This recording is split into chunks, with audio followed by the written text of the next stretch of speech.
Sreebhumi sporting ক্লাবের সঙ্গে তৃণমূল নেতা তথা রাজ্যের প্রাক্তন মন্ত্রী সুজিত বসুর নাম ওতপ্রোতভাবে জড়িয়ে।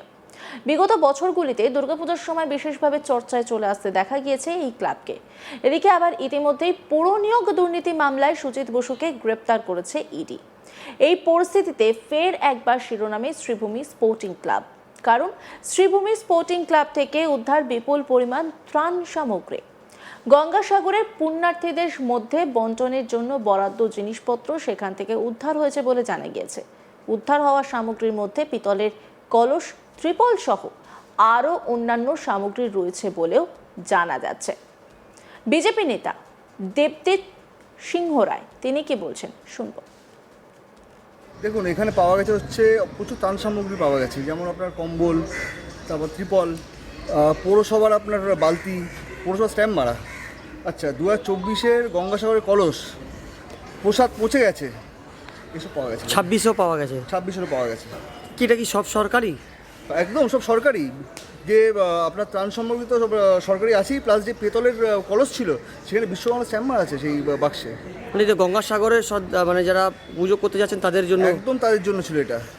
তাহলে এটা কোন জায়গায়, এই যে কোন মানে কারা রেখেছে, কিভাবে রেখেছে? এটা অবশ্যই এটা একদমই এটা নিতাই দত্ত, এখানকার যিনি ভাইস চেয়ারম্যান, তার অনুপ্রেরণা। আর তার মাথায় হাত ছিল হচ্ছে সুজিত বোস, যিনি প্রভাবশালী মন্ত্রী ছিলেন পশ্চিমবাংলা সরকারের, তারা আমলে তারা একদম তারা মানুষ পরিষেবা পায়নি।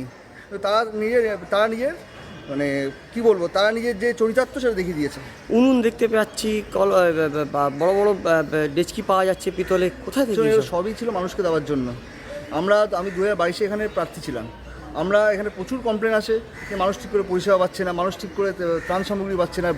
বর্ষার সময় জল পড়ে ফেটে, তাও কোনো ত্রিপল দেওয়া হয় না, কিছুই দেওয়া হয় না তাদের। মানুষ কিন্তু খুব বিরক্ত ছিলেন। লেকটাউন থানায় কোনো অভিযোগ করছেন আপনারা? আমরা লেকটাউন থানায় জানিয়েছি, বিকেলে আবার যাবো আমরা সবাই মিলে।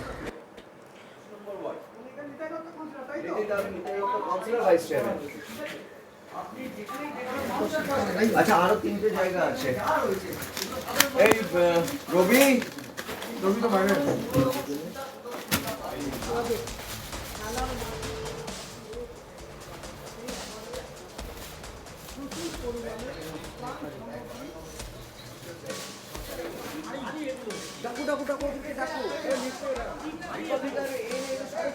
দেখলেন তো, তৃণমূল নেতা তথা রাজ্যের প্রাক্তন মন্ত্রী সুজিত বসুর ক্লাব হিসেবে পরিচিত শ্রীভূমি স্পোর্টিং ক্লাব থেকে ঠিক কি কি সামগ্রী উদ্ধার হয়েছে আপনাদের সামনে সেই ছবি তুলে ধরছি।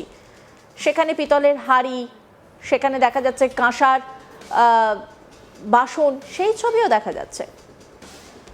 রাজ্যে বিজেপির সরকার আসতে একের পর এক তৃণমূল নেতা নেত্রীর বাড়ি, পার্টি অফিস বা গোডাউন, সেই সমস্ত জায়গা থেকে সরকারি ত্রাণের সামগ্রী উদ্ধারের ঘটনা ঘটছে। রাজ্যের সর্বত্রই ছবিটা প্রায় এক। সেই সমস্ত ঘটনা রীতিমতো শোরগোল ফেলে দিচ্ছে রাজ্য রাজনীতিতে।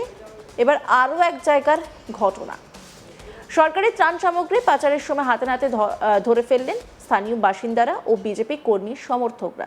দক্ষিণ 24 পরগনার ফ্রেজারগঞ্জ কোস্টাল থানার মৌসুনীর বাগডাঙ্গার ঘটনা। কাঠগড়ায় তৃণমূল কংগ্রেসের প্রাক্তন পঞ্চায়েত সদস্য শম্পাশী মাইতি।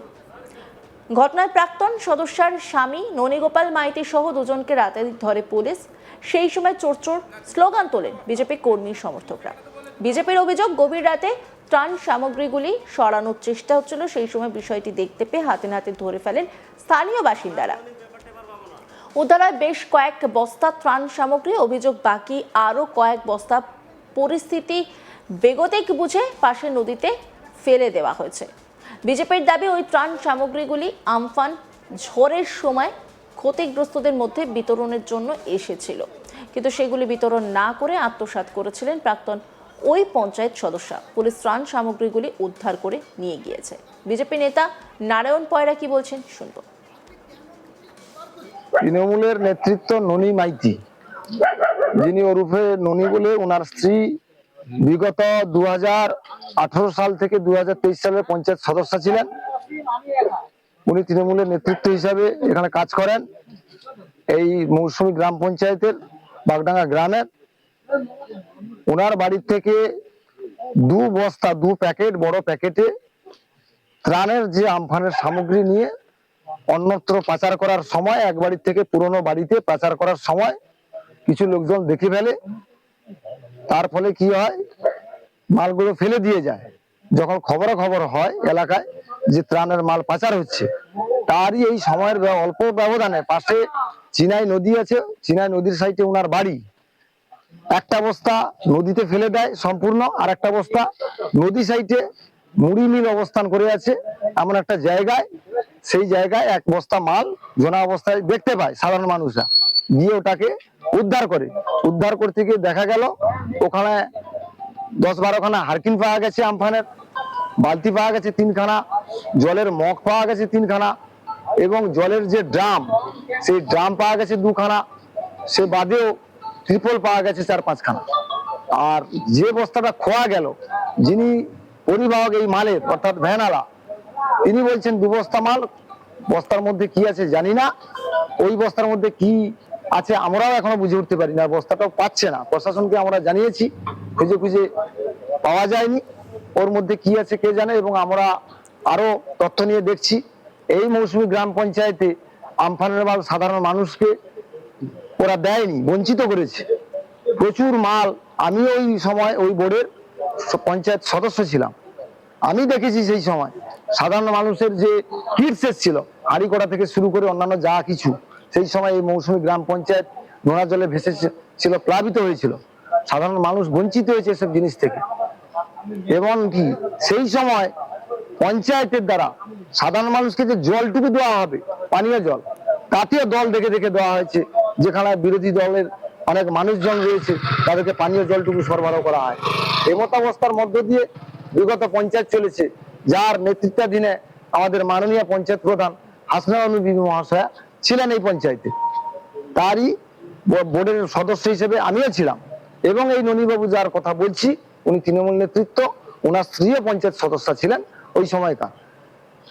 মালটা কোথায় এখন, যে মালটা পাওয়া গেছে কোথায় নিয়ে আসবে? যে মালটা পাওয়া গেছে মৌসুমী গ্রাম পঞ্চায়েতের লাগোয়া আমাদের পুলিশ ক্যাম্প রয়েছে, সেই ক্যাম্পে আমরা মালটা জমা দিয়েছি এবং ওই নেতৃত্বকে নিয়ে গেছে প্রশাসনিকভাবে, এবং তার বিরুদ্ধে প্রশাসনিক বা আইনানুগ ব্যবস্থা হবে। বিজেপি নেতা গৌরহরি পাত্র কি বলছেন শুনবো। ঘটনাটা ঘটেছে, মেশিন ভ্যানে করে এক ভ্যান মাল নিয়ে এসে সমুদ্রে ফেলিয়েছে। আমাদের একজন হঠাৎ সেখানে ছিল, বুথ সভাপতি বিষ্ণু দাস, তিনি দেখতে পেয়ে লোক ডাকতে আসছে, এমন সময় আর একটা বস্তা ফেলে দিয়েছে। এবং তল্লাশি করতে গিয়ে আমরা একটা মেশিন ভ্যানে যে নিয়ে এসেছিলো, দূরে একটা ফেলে দিয়ে এসেছিলো, সেটাও আমরা কুড়িয়ে নিয়ে এসে স্থানীয় আমাদের যে বাগডাঙ্গা ক্যাম্প আছে, ওই ক্যাম্পে আমরা জমা দিয়েছি। আর তারপরে ওনার দোকানঘর তদন্ত করেও আমরা ত্রিপল পেয়েছি, হাঁড়ি বালতি আর ড্রাম, ছোটো ছোটো ড্রাম। আমফানের সময় যে গরিব মানুষ ক্ষতিগ্রস্ত হয়েছিল তাদেরকে না দিয়ে এইসব তৃণমূলী নেতারা তাদের বাড়িতে রেখেছে। বর্তমান শাসক দল সক্রিয় হওয়ার কারণে তারা সমুদ্রে ফেলে দিচ্ছে। অন্যান্য খবরে আপডেটের জন্য অবশ্যই নজর রাখুন আজ তাক বাংলার ইউটিউব স্ট্রিমিংয়ে। লাইক, কমেন্ট, শেয়ার এবং সাবস্ক্রাইব করতে ভুলবেন না।